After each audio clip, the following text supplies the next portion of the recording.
So right here I ate a Fear and a Polymorph, and I'm going to get out with Unholy Frenzy, and I'm still eating the full Fear. My Lichborn is still up, but I'm not going to use it because my Warrior, and they still have all of their cooldowns. My Warrior's dead anyway. It doesn't really matter. We do manage to pull out the Dispersion, otherwise this could have been a loss, or my Warrior's Bladestorm might have finished off the Priest. Right here I try to put down my zone, I end up ruining myself and mashing it right here as the Deep Freeze goes off. I got beat on the time, I should have IBF'd preemptively to keep that damage off, and end up having to waste my coil healing here, but it's not a huge deal.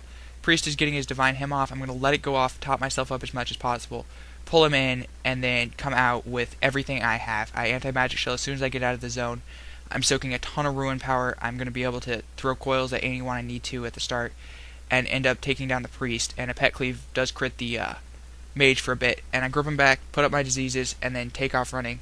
Gnome Racial out of this Pet Sack, because his stun is on cooldown. Even though he's enraged, he's frozen. It does not help me at all.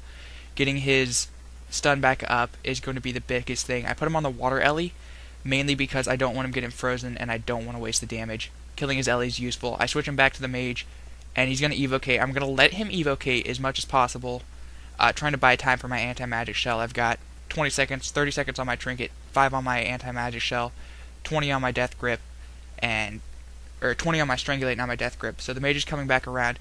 As soon as I get frozen, I'm going to anti-magic shell to keep off a counter spell, which I believe did try to hit right there, because I didn't take damage and I didn't gain ruin power from it on the absorbs. Grip him back in after his blink, pull the mage in. I've got 2 seconds on my strangulate. Pet's enraged. Right here's where it really, really turns around. There's his ice block. If that cone had hit me, I would have trinketed it immediately, throw out my strangulate, and hit him as hard as I can before that 6 seconds on the deep freeze comes back up and kill him.